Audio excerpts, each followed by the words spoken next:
Olá, boa noite. Eu sou Flávia, estudo o terceiro período de Engenharia Civil na instituição de ensino Newton Paiva. Hoje nós vamos falar um pouco sobre a integral e a sua história, também um pouco do seu conceito. Bom, na Grécia Antiga já eram conhecidos os métodos para calcular as áreas de polígonos regulares, como quadrados e triângulos, mas a área do círculo ainda era desconhecida pelos matemáticos da época. Sabemos que a área do quadrado é lado ao quadrado. Pelo fato dos círculos não terem lados retos, nenhum cálculo de área existente poderia ser usado.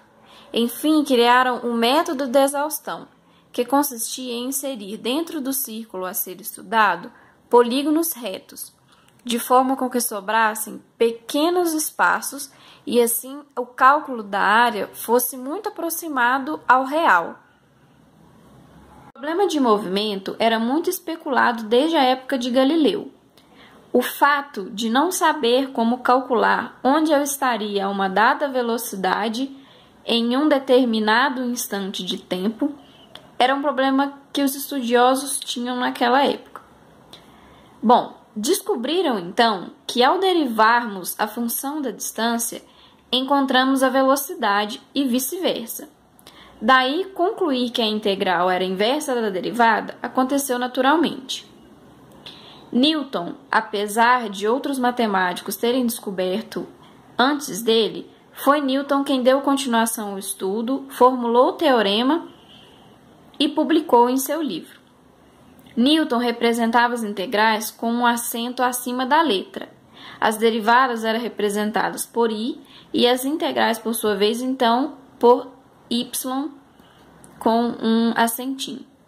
Como os matemáticos daquela época descobriram que a integral era reversa do cálculo da derivada, eles sabiam que a função da posição, a derivada da função da posição, que aqui no caso eu vou chamar de, por exemplo, x3 mais x2.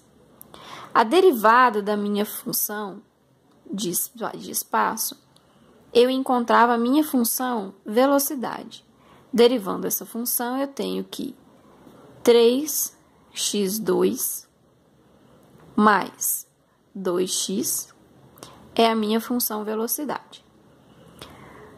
Quando eu integro a minha função velocidade, 3x2 mais 2x dx. Eu tenho que, derivando então, eu tenho 3, continua constante, x3 sobre 3, mais o 2 permanece constante, x2 sobre 2. Aqui, corta, corta, corta, corta. Eu tenho, então, que a integral de 3x ao quadrado mais 2x dx é a função x3 mais x2, que é a mesma que havíamos encontrado aqui em cima. Daí, então, eles descobriram e levaram a ideia de que a integral era apenas a fórmula reversa da derivada. Aqui temos mais um exemplo provando que a derivada é a reversa da integral e vice-versa. Tendo como exemplo a equação 2x3 mais x igual a y, vamos derivar o y. Derivando, encontramos 3 vezes 2, 6, x ao quadrado. Multiplicamos o expoente pela base e diminuímos menos 1 no expoente. Derivada de x, 1. Agora, vamos integrar essa equação e ver se chegamos a esse resultado. Integrando a função 6x² mais 1, obtemos 6x² sobre 3 mais x. Aqui o 6 é a constante de x, então ele continua o mesmo.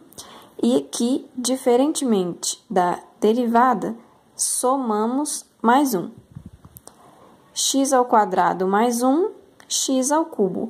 E dividimos o expoente sobre 3. Integral de 1, x.